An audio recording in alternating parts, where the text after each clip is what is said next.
Assalamualaikum warahmatullahi wabarakatuh. Alhamdulillahirabbil alamin wa bihi nasta'inu ala umuri dunya waddin. Wa sallallahu ala nabiyyina Muhammadin wa ala alihi wa sahbihi ajma'in. Amma ba'd. Yang kami hormati Bapak Bupati Purbalingga dan juga segenap jajaran pemerintah daerah Kabupaten Purbalingga, para alim, para ulama, para sepuh, bini sepuh, para hadirin dan hadirat sekalian yang semoga senantiasa dirahmati oleh Allah Azza wa Jalla. Kita panjatkan puja dan puji syukur kepada Allah Azza wa Jalla. Kita kembali diberi kekuatan, kesehatan, hidayah serta taufik dari Allah Jalla wa Ala, sehingga kita bisa kembali menghadiri pengajian rutin yang saat ini bertempat di Pendopo Kabupaten Purbalingga. Kita berharap semoga Allah Tabaraka wa Ta'ala berkenan melimpahkan kepada kita semuanya ilmu yang bermanfaat, sehingga bisa kita amalkan sebagai bekal untuk menghadap kepada Allah Jalla wa Ala. Amin ya Rabbal Alamin. Salam dan salam semoga senantiasa tercurahkan kepada junjungan kita Nabi besar Muhammad sallallahu alaihi wasallam, kepada para sahabatnya, keluarganya, dan umatnya yang setia mengikuti tuntunannya hingga di akhir nanti. Bapak-bapak dan ibu-ibu yang kami hormati, materi kita hari ini judulnya Hidup Suri. Yang sering kita dengar mati suri. Nah, ini hidup suri, ini istilah baru ini. Kita bikin istilah baru.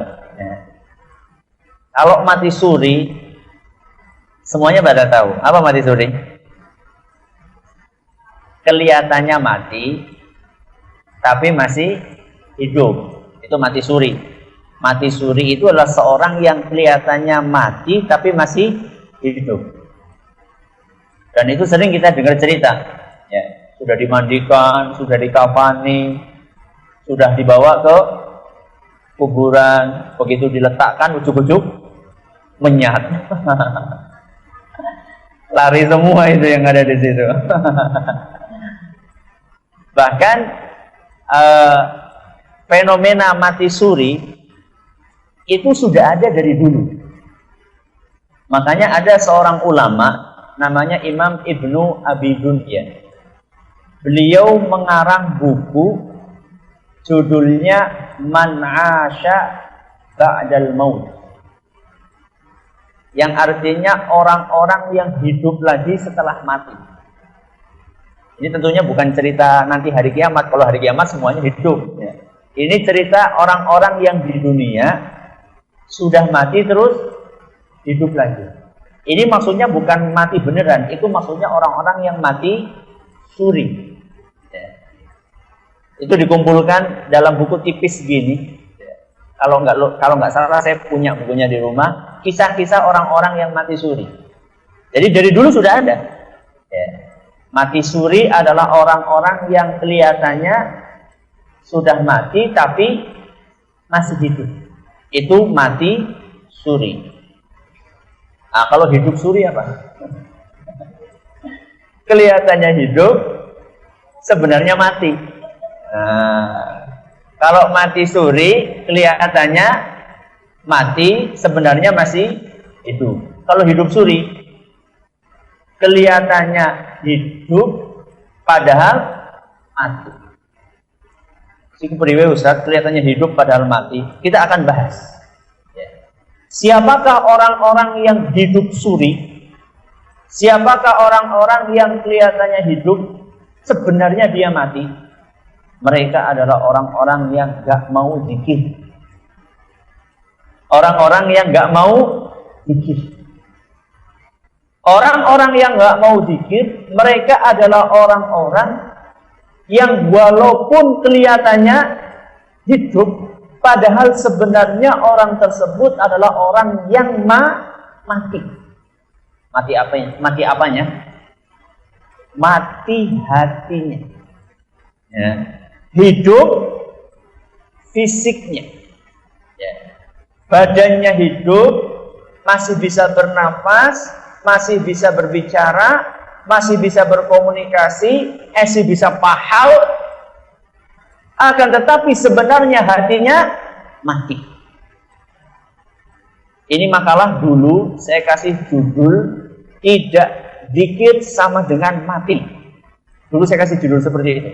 Tapi kelihatannya kok menjadi temen ya. Tidak zikir sama dengan mati. Kayaknya saya takutnya orang baru lihat nggak mau baca nanti. Makanya saya ganti judulnya, makalah ini saya ganti judulnya Hidup Suri. Ini makalah saya tulis tahun 2012. Berarti sudah berapa tahun? Sudah 3 tahun yang lalu. Ini makalah judulnya kayak gitu. Ya. Saya ganti judulnya Hidup Suri. Zikir adalah merupakan suatu kebutuhan. Kebutuhan di dalam kehidupan seorang manusia. Makanya nanti kita akan bahas bahwa orang yang gak zikir itu kayak ikan tidak hidup di dalam air.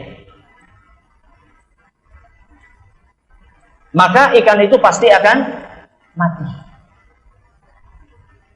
Makanya di dalam agama kita Allah Subhanahu wa ta'ala sering sekali satu nyuruh kita untuk zikir.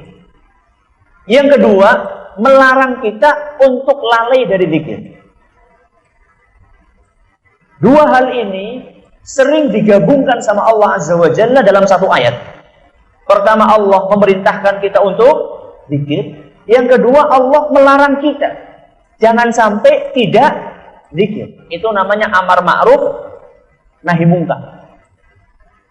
Jadi Allah Subhanahu wa ta'ala antara lain dalam ayat yang ada di makalah yang sudah dipegang oleh Bapak Ibu sekalian dalam Al-Qur'an surat Nabo Al-A'raf ayat 205. Di dalam surat Al-A'raf ayat 205 Allah Subhanahu wa ta'ala berfirman, "Wadhkur rabbaka fi nafsika tadarruan wa khifatan wa dunal jahri minal qawli bil ghuduwi wal asal." Kata Allah Subhanahu wa ta'ala, ingatlah Allah. Ini namanya zikir. Ingatlah Allah di dalam hatimu dengan rendah diri dan rasa takut. Jadi sebenarnya zikir yang sempurna itu bukan sekedar zikir dengan lisan. Kalau zikir dengan lisan banyak orang bisa. Akan tetapi zikir yang sempurna, kata para ulama, adalah zikir yang lisannya bergerak, hatinya meresapi, dan diaplikasikan dalam kehidupan nyata. Ini yang betul-betul zikirnya sudah sempurna. Makanya kalau orang yang zikirnya sempurna, mendengar suara azan, Allahu Akbar, dia langsung memasukkan suara itu ke dalam telinga, diturunkan ke hati. Karena ada sebagian orang dengar Allahu Akbar, masuk telinga kanan, keluar telinga kiri. Orang mampir ke hati. Ada yang lebih parah lagi, masuk telinga kanan, mental lewat telinga kanan. Berarti orang sempat apa? Gak sempat masuk. Jadi, masuk lewat telinga kanan, keluar lagi, gak sempat masuk, itu mental. Adapun orang-orang yang zikirnya sempurna, begitu dia mendengarkan suara azan, Allahu Akbar, Allahu Akbar, langsung dia resapi maknanya. Allah Maha Besar. Berarti selain Allah itu, selain Allah kecil.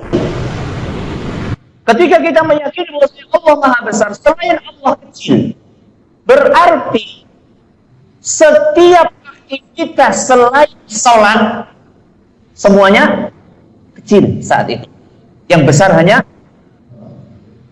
aplikasinya. Bagaimana? Aplikasinya kalau sudah mendengarkan azan, seluruh pekerjaan stop. Itulah zikir yang sempurna. Zikir yang sempurna bukan orang zikir nabrak waktu sholat. Itu gak benar. Zikir yang sempurna adalah orang yang zikir lisannya diresapi di dalam hatinya, kemudian diaplikasikan di dalam kehidupan yang nyata. Anggal apa badan? Anggal apa badan? Biasanya kalau sudah azan, perasaannya lah tanggung. Ibu-ibu sing lagi goreng kerupuk, nggih Bu nggih. Lah, garis seplastik, seplastik garis. Kemudian bapak-bapak yang lagi apa? Nonton TV, dan mending macul gitu. Nonton TV, lagi nonton TV. Lah, tanggung ki.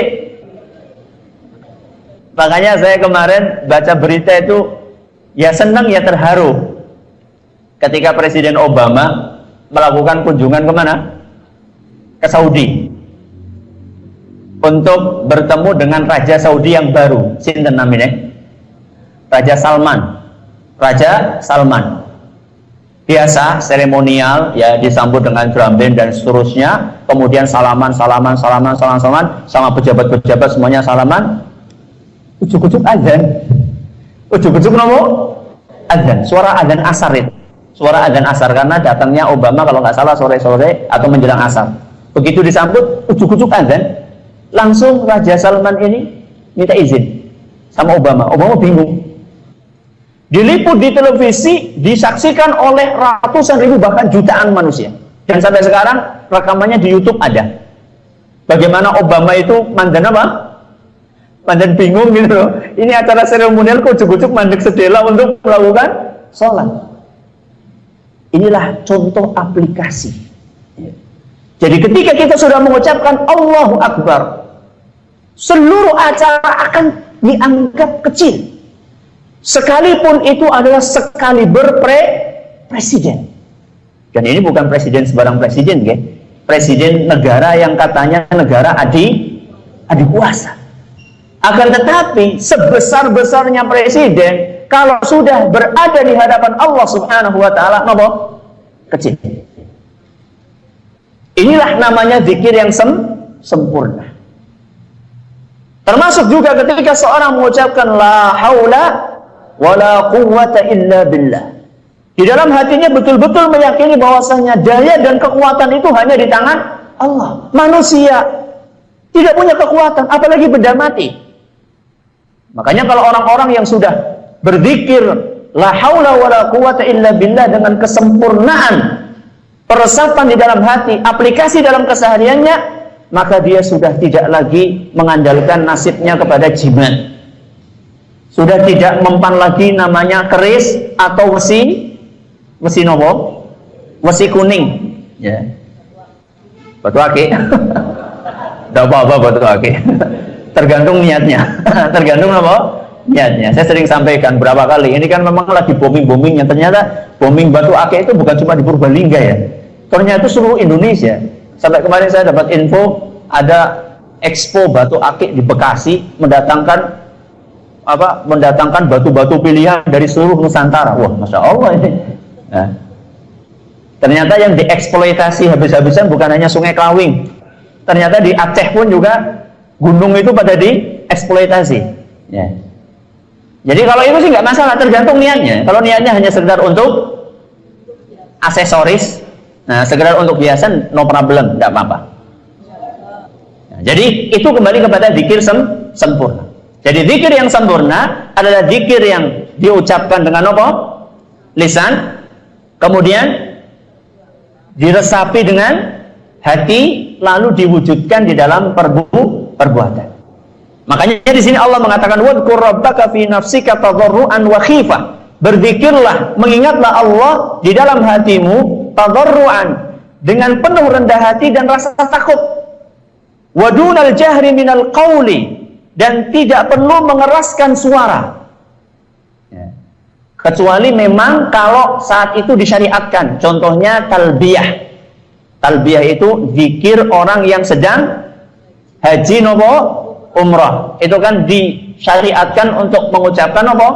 Labbaik Allahumma labbaik labbaik la syarika laka labbaik innal hamda wan ni'mata laka wal mulk la syarika.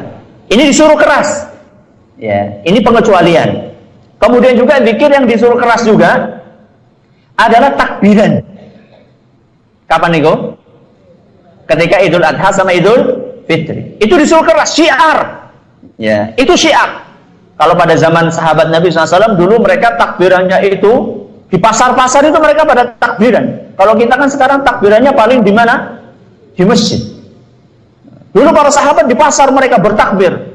Makanya kalau sudah Idul Fitri, Idul Adha itu syiarnya itu kelihatan sekali. Di pasar orang pada takbir, di jalan orang pada takbir. Coba sekarang kalau malam Idul Fitri di mall apa? Di mall ngapain? Nah, sibuk milih klambi. Ya nggak apa-apa boleh. Tapi ya kalau takbiran, lah Ustaz izin, nah gue malu dengan syiar. Termasuk zikir yang perlu dikeraskan azan. Kenapa? Azan. Azan itu adalah zikir dikeraskan. Adapun selain itu, selain yang disyariatkan untuk keras, maka dikembalikan kepada hukum asalnya, dibaca dengan suara yang lirih. Ya, dibaca dengan suara yang lirih.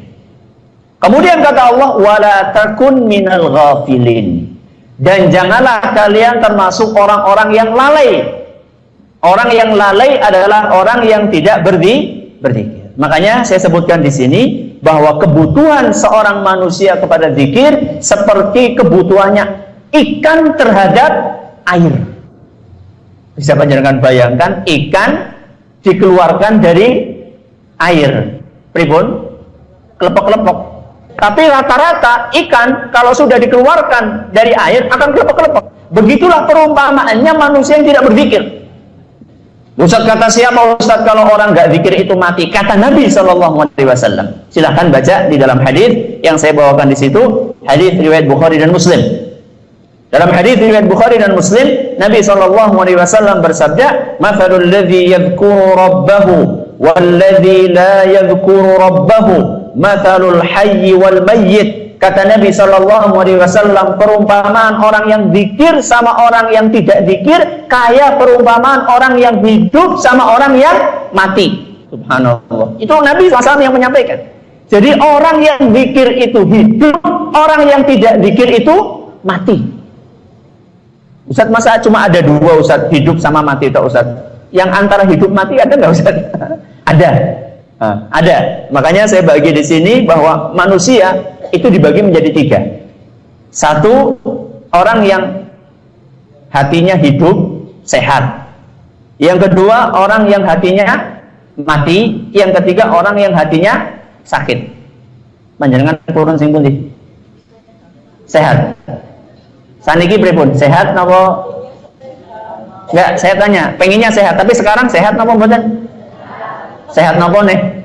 Sehat jasmaninya, semoga rohaninya juga. Kebanyakan dari kita itu kalau yang sakit jasmani nih cepet-cepet napa? Cepet-cepet berobat. Tapi nek sing sakit rohani nih pripun? Tenang saja. Gini betul. Makanya kita perhatikan ada sebagian orang yang punya penyakit hati medit. Napa medit? Pelit. Kawit biyen kawit enom nganti tua di rumah sing jenenge medit. Penyakit kok di rumah ya. Dan tidak merasa kalau dirinya sakit. Itulah dahsyatnya penyakit hati. Penyakit hati itu banyak orang terjangkiti tapi tidak merasa bahwa dia sedang sakit. Dan efeknya bisa dirasakan bukan sama dia, tapi sama lingkungan sekelilingnya. Kalau penyakit fisik, biasanya yang merasa cuma yang sakit kok. Contoh, panjenengan sakit untu. Siapa yang merasakan? Panjenengan. Suami panjenengan, ya ibu-ibu, yang sayangnya sama panjenengan sakit gigi, apa suami nyongtak melu-melu suara untu lah. Iya, yang sakit tetap panjenengan. Itu kalau penyakit fisik, yang lainnya tidak merasa. Tapi kalau penyakit hati, yang sakit tidak merasa, tapi yang sekelilingnya pada merasakan. Contohnya penyakit hati korupsi. Korupsi sing rugi tiang pinten? Nah, wong se-Indonesia, gue keburi gue boleh jaluk ngapura gue.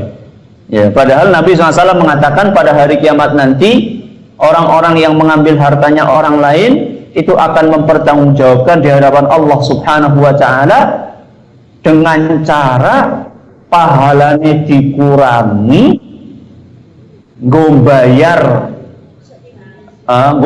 orang-orang yang pernah dicuri hartanya, kemudian dosane orang tersebut dilimpahkan kepada orang yang menzalimi tadi.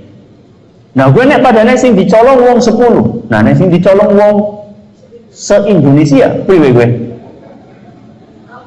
Kira-kira lunas napa mboten niku? Nah, kalau tidak lunas, gimana mau lunas loh? Salatnya bebolong-bolong, ya. Buat diri sendiri aja nggak cukup, kon go lunasi tangga-tanggane.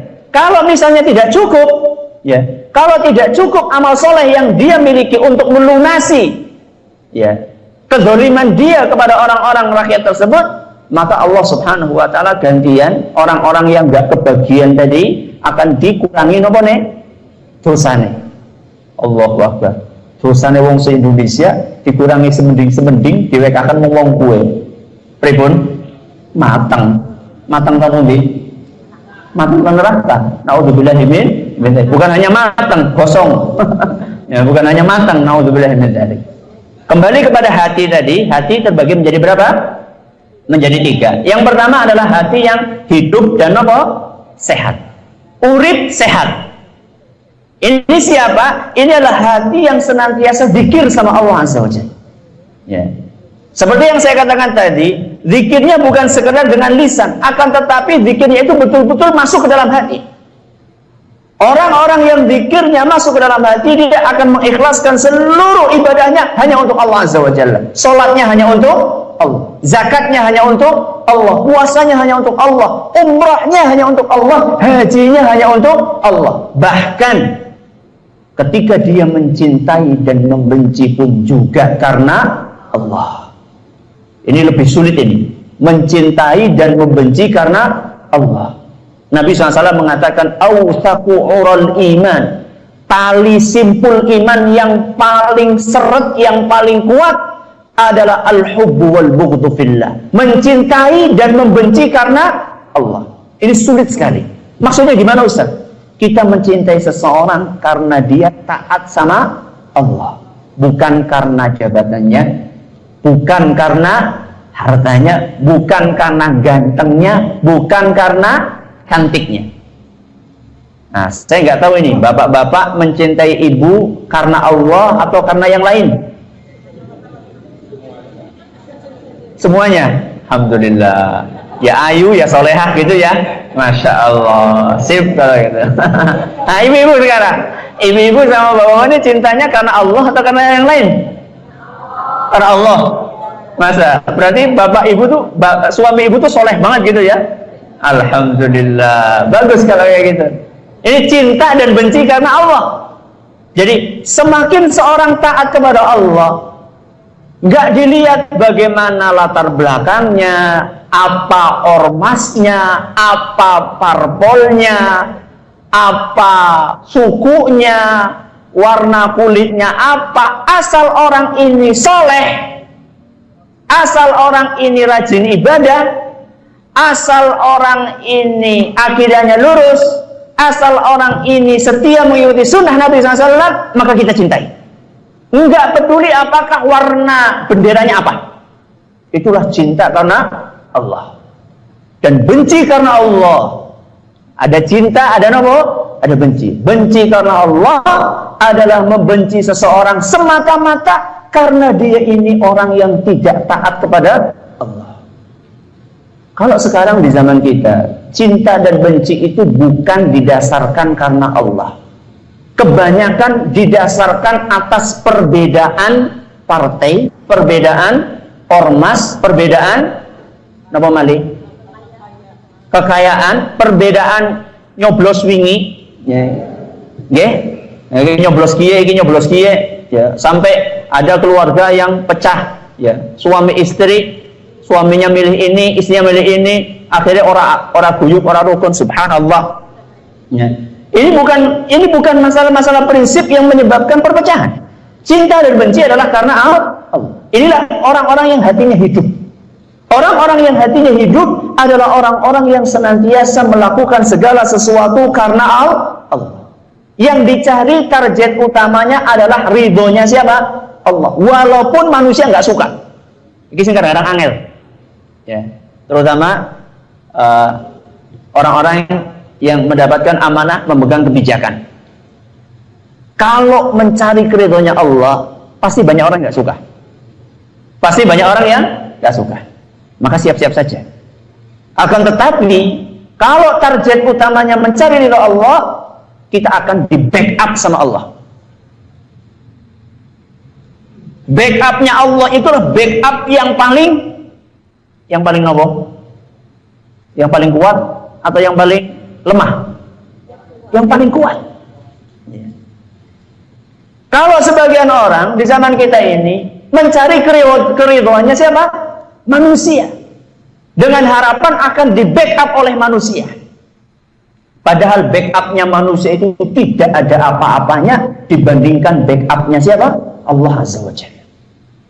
Makanya orang-orang yang beriman, yang zikirnya sudah masuk ke dalam hati, di dalam hatinya yang dicari semata-mata adalah ridhonya Allah Azza wa Jalla, walaupun harus berkonsekuensi untuk mendatangkan kebencian dari manusia.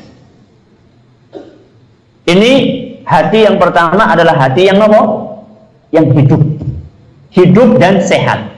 Yang kedua, hati yang mati. Nauzubillahi min dzalik. Ini yang saya katakan tadi, hidupnya hidup apa? Suri. Orang-orang yang hatinya mati adalah orang-orang yang hatinya kosong dari zikir kepada Allah Azza wa Jalla.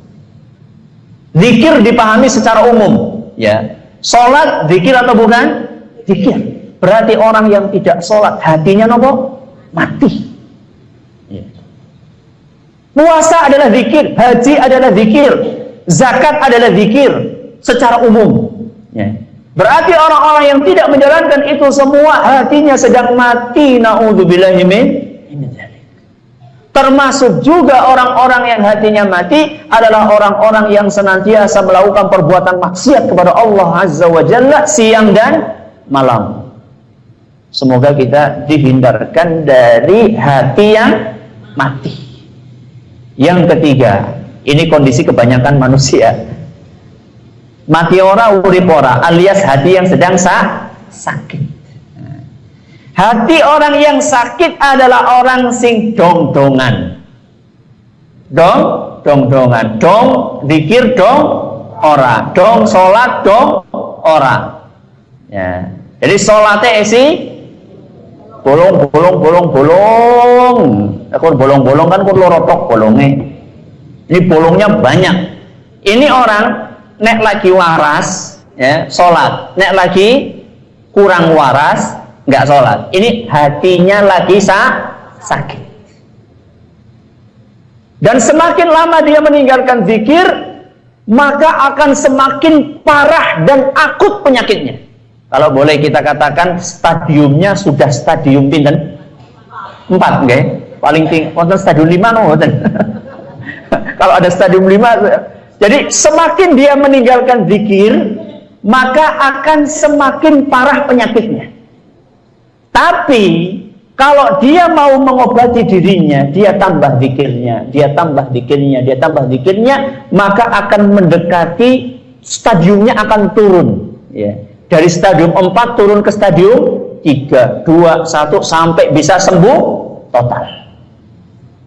Makanya inilah tugas kita. Apakah kita termasuk orang yang hatinya nomor 1?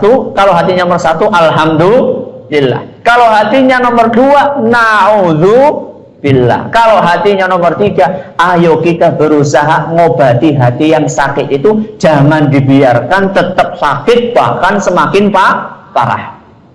Makanya para ulama kita dahulu mengatakan, atau hadis atau saya lupa, bahwa orang yang zikir rajin, setane kuwi kuru banget. Ya, sebaliknya orang yang nggak pernah zikir setannya apa? Lembune pol. Nun sewu ya, kita ini menilai orang setannya lemu apa kuru, udah ndeleng wonge. Udah ndeleng wong, oh wonge lemu berarti setannya apa? Lemu. Gak mesti ya. Nanti dikira, "Wah, setanmu lemu banget tuh, awake lemu mbok." Enggak lihat orang sing krempeng, oh setannya apa? Krempeng. Bukan dilihat dari situ. Ya, masing-masing dari kita memang ya Masing-masing dari kita dikasih sama Allah korin. Namanya apa? Korin. Korin itu setan yang biasa ganggu kita. Sebaliknya ada juga malaikat. Malaikat yang biasa membisikkan apa? Sing apik-apik. Makanya kan bapak-bapak nggih, Pak, ya, bapak-bapak, kalau misalnya ada cewek cakep lewat, itu kan ada dorongan untuk ngelihat, ada dorongan untuk nggak ngelihat. Ya, cewek cakep lewat, eman-eman, gue berarti bisikannya siapa? Setan. Mumpung, kapan mani, tuli ora sebendina, itu berarti bisikannya siapa? Setan. Kemudian ada mengatakan, subhanallah, tundukkan pandangan mata. Ya, kamu itu apa gunanya melihat wanita kayak gitu? Cuma ngelihat tok malah jadi kepikiran, tidak bisa tidur, sulit makan. Ya, jaga pandangan. Kalau jaga pandangan hati akan bersih. Ya, itu bisikannya siapa? Malaikat. Nah, setan ini yang suka bisikan ini. Semakin kita jarang zikir, semakin lemah, semakin kuat. Sehingga gampang sekali menyesatkan kita yang ringkih. Karena kita jarang zikir. Sebaliknya, semakin sering kita zikir, maka setannya akan semakin apa? Lemah, kurus.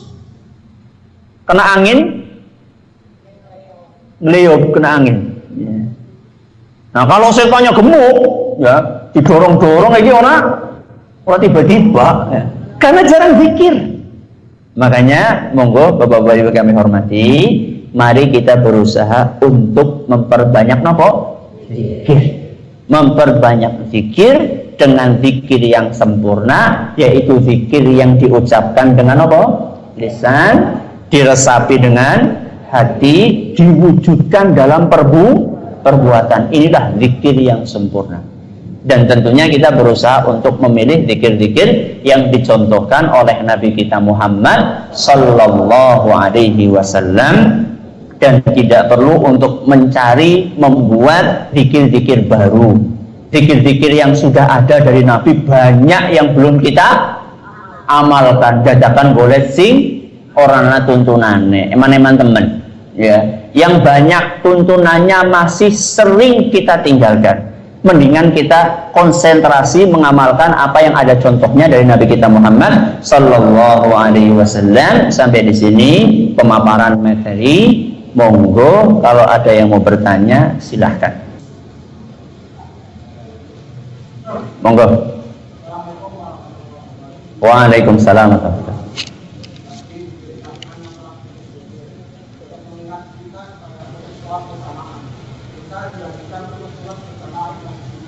Adalah kita terlambat bagaimana kita terlambat waktu dan maksimal itu dari bagaimana kita bersama dengan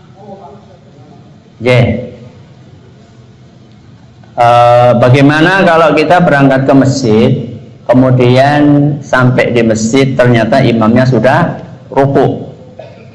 Apakah kita langsung ruku atau nunggoni imame menyak? Terus kalau kita ikut ruku, apa kita dapat satu rakaat sehingga tidak perlu nambah nanti di belakang atau bagaimana? Hadis-hadis Nabi Shallallahu Alaihi Wasallam menjelaskan bahwa orang-orang yang menjumpai ruku beserta dengan imam, menangi imam ruku, kata Nabi SAW, kutiba lahu rak'ah, maka akan dianggap sudah mendapatkan satu rakaat. Ini sabda Nabi Sallallahu Alaihi Wasallam. Jadi kalau kita menangi rukuknya imam, menangi itu kepribesi, ya. Menangi itu panjenengan sempat ruku barengi siapa? Imam. Jadi panjenengan sempat ruku, misalnya ya, imam ruku, Allahu Akbar. Panjenengan telat, kemudian panjenengan sempat Allahu Akbar, ruku, ya. Kemudian imamnya bangkit, panjenengan ikut bangkit. Kalau sempat barengi rukuknya imam, berarti panjenengan sudah dapat satu rakaat. Tapi ada tapi nih, kalau orang masuk imamnya Allahu Akbar, panjenengan ketika Allahu Akbar, imamnya sami Allahu liman hamidah. Jadi panjenengan imam sami Allahu liman hamidah, panjenengan ruku itu nggak dapat. Itu namanya barengi. Ya, itu namanya barengi rukuknya siapa? Imam. Kalau panjenengan kasusnya sempat barengi, maka dapat 1 rakaat. Kalau kasusnya panjenengan nggak sempat barengi, imamnya lagi bangkit, panjenengan nembe ruku, maka yang seperti itu tidak dapat 1 rakaat. Berarti harus nambah. Timbul pertanyaan, bukankah membaca Al-Fatihah itu rukun sholat? Ya, bukankah membaca Fatihah itu rukun sholat? Bahkan Nabi SAW mengatakan, la sholata liman lam yaqra' bi Fatihatil kitab. Ora sah sholate wong sing ora maca Al-Fatihah. Lha kuwi sempat apa mboten niku? Oh ya boro-boro sempat, nggak bakal sempat. Gimana dia baca Fatihah kalau dia cepet-cepet pengen barengi? Yeah. Bagaimana dengan hadis tadi? Kata para ulama, dikecualikan dispensasi dari Nabi Shallallahu Alaihi Wasallam. Jadi yang mengatakan Al-Fatihah itu rukunnya sholat itu Nabi SAW. Maksudnya yang mengatakan bahwa orang yang tidak baca Fatihah itu sholatnya tidak sah, Nabi SAW. Dan juga yang mengatakan bahwa orang yang barengi rukunya imam maka dapat 1 rakaat, itu juga sama-sama perkataan Nabi SAW. Maka antara hadis Nabi satu sama lainnya tidak mungkin saling bertentangan. Yeah. Makanya para ulama mengatakan ini pengecualian dari Nabi buat mereka yang sempat rukuk sama imam, walaupun tidak baca Al-Fatihah, tetap dia ini mendapatkan 1 rakaat. Bisa dipahami ini? Ya. Ada perbedaan pendapat di antara para ulama dalam hal itu, tapi saya bacakan, saya sampaikan yang insya Allah lebih kuat di antara pendapat para ulama tersebut. Ada yang lain, monggo? Waalaikumsalam. Dikatakan bahwa itu termasuk salah satu cita-cita kita. Itu sulit mengatakan pertama sampai seberapa banyaknya kita tidak dikatakan itu sulit. Kembali pikirnya seberapa banyak itu. Apa kita sudah masuk terus itu ya. Terus kedua, bagaimana urusan dunia bisa menjadi zikir, bisa apa? Ya. Waalaikumsalam warahmatullahi wabarakatuh. Zikir yang banyak itu kayak apa? Pertama, Allah nyuruh kita untuk zikir banyak. Ya ayyuhalladzina amanu dzkurullaha dzikran katsiran. Wahai orang-orang yang beriman, berzikirlah dengan zikir yang banyak. Banyak niku pinten? 3, sekawan, gangsal, 100, 200, 1000, 30. Para ulama mengatakan banyak itu ada batas minimal. Ya, ada batas minimal, ada maksimalnya. Seorang bisa dikatakan zikirnya banyak minimal kalau dia sudah mengamalkan seluruh zikir yang diajarkan oleh Nabi SAW sesuai dengan momen-momennya. Apa? Zikir minimal apa? Kalau sudah mengamalkan seluruh zikir yang diajarkan oleh Nabi SAW waktu-waktunya. Contoh, bangun tidur, wonten zikire, wonten dongane napa mboten? Wonten. Pawencing, zikir dongan napa mboten? Dongan nggih. Napa? Alhamdulillahilladzi ahyana ba'dama amatana wa ilaihin nusyur. Terus panjenengan masuk kamar mandi. Wonten zikirnya napa mboten? Wonten. Bismillah, Allahumma inni a'udzubika minal khubuthi wal khaba'ith. Keluar kamar mandi, wonten apa mboten? Wonten napa? Ghufranaka. Akan wudu, wonten apa mboten? Bismillah. Setelah selesai wudu, wonten apa mboten? Wonten. Maos napa mboten? Maos, alhamdulillah. Ke masjid, jalan ke masjid, wonten zikirnya apa mboten? Wonten napa? Allahumma ja'al fi qalbi nura wa fi lisani nura wa fi sam'i nura wa fi basari nura. Terus akan masuk masjid ada zikirnya. Nggih ngoten, Allahumma inni as'aluka Allahumma ftahli abwaba rahmatik.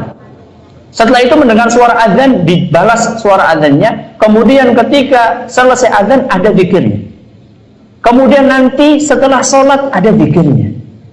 Ketika pulang ke rumah habis subuh ada zikir pagi. Setelah itu panjenengan masuk ke rumah ada zikirnya, baca bismillah, baca salam. Setelah itu panjenengan siap-siap melepas baju, memakai baju, ada zikirnya enggak? Ada. Panjenengan keluar masuk ke pasar, ada zikirnya enggak? Ada.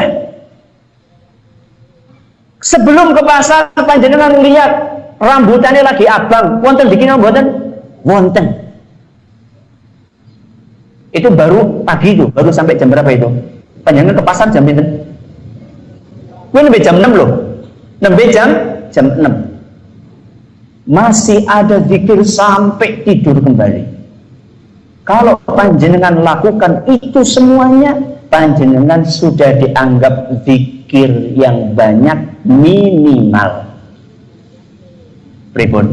Sampun apa dereng? Nembe nopo minimal. Maksimalis sih kepriwe Ustaz, minimale be urung. Ora apa-apa, siki sing penting ngerti ilmune disit masalah ngopis praktek apa urung, iki sing penting tahu ilmunya dulu. Semoga nanti setelah ini kita jadi betul-betul zikir yang banyak. Karena ada sebagian orang, kalau nggak dijelaskan sebagian orang, oh nyong zikir wis dikron kasih kok ping pira. Lha kuwi bar salat 33, alhamdulillah 33, Allah akbar 33. Terus baru gue yang wis bubar. Ya. Gue minimal urung macan gue. Ya. Minimalnya belum nyampe. Minimal, maksimalnya bagaimana? Maksimalnya apa yang disebutkan oleh Allah Subhanahu wa taala dalam Al-Qur'an, alladzina yadhkurunallaha qiyaman wa qu'udan wa 'ala junubihim. Maksimalnya orang dikatakan zikir banyak adalah kalau misalnya ketika berdiri, ketika duduk dan ketika berbaring dia berzikir kepada Allah Azza wa Jalla. Ketika duduk, berdiri, baring. Ada nggak posisi kita selain itu? Ada nggak posisi manusia selain duduk, berdiri, berbaring? Ada nggak? Nggak ada. Jalan berdiri. Apa ada jalan non sewu ngesot kan? Nggak ada. Jalan berdiri. Terus jongkok duduk. Tapi jangan di kamar mandi. Kalau kamar mandi nggak boleh. Ya. Apalagi coba sekarang. Semuanya berarti kesimpulannya 24 jam. Itulah zikir yang maksimal, zikran katsira. Kecuali ketika sedang tidur, kecuali ketika sedang di dalam kamar mandi. Selain itu kita disuruh zikir sama Allah Azza wa Jalla. Ujarku sing dikon kafiron, Ustaz jebule urung. Inilah pentingnya nopo? Ngaji. Jadi dikon kafiro itu bukan dukur nyong wis 3.333. Bukan seperti itu. Dikon kafiro itu seperti yang diterangkan oleh para ulama tadi sudah saya sampaikan. Ini pertanyaan pertama. Pertanyaan kedua, urusan duniawi itu bisa jadi zikir atau enggak? Contohnya apa? Contohnya mungkin kerja ya. Itu bisa jadi zikir enggak? Bisa kalau niatnya benar. Kalau niatnya nopo benar. Jadi bapak keluar rumah mencari nafkah, niatnya apa? Niatnya ibadah untuk memberi nafkah kepada istri dan anak supaya mereka bisa hidup dengan nyaman, bisa taat beribadah. Maka itu termasuk zikir. Nek niatnya nopo benar. Bahkan sampai aktivitas keseharian kita, minum dan makan itu akan berubah menjadi zikir kalau niatnya benar. Niat benar makan itu pripun Ustaz? Niat benar itu panjenengan bismillah saya makan supaya sehat. Nek wis sehat bisa ngibadah sing apik, berarti makannya jenengan zikir. Tidurnya bisa zikir juga. Ya. Tidurnya bisa zikir juga. Kalau apa? Kalau tidur niatnya ya Allah, saya habis isya cepet-cepet tidur, gasik supaya bangunnya gasik bisa nonton bal-balan. Ya ora bener gue. Gue ora zikir gue jenengane gue. Supaya saya bangun bisa tahajud, tidur jenengan zikir. Tapi ada tapinya. Urusan duniawi akan dianggap zikir kalau tidak mengalahkan urusan akhirat. Contohnya nopo? Nyumpun lagi kerja pahal kan zikir, sholat yang kok baik. Nah, ora bener gue. Oh, iki lagi turu lagi zikir kok dibuka-buka subuhan, kan lagi zikir lagi turu. Nah, salah gue. Ya. Jadi syaratnya tidak sampai nopo? Tidak sampai mengganggu urusan akhirat. Ada lagi, monggo. Monggo.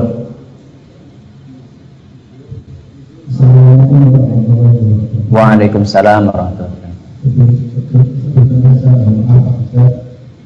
Saya mau penjelasan sholat jamaah makmum jamaah. Saya sendiri tidak beli karena merasa masih ada jamaah di sebelah saya itu mepet-mepet kakinya sampai saya merasa injak gitu.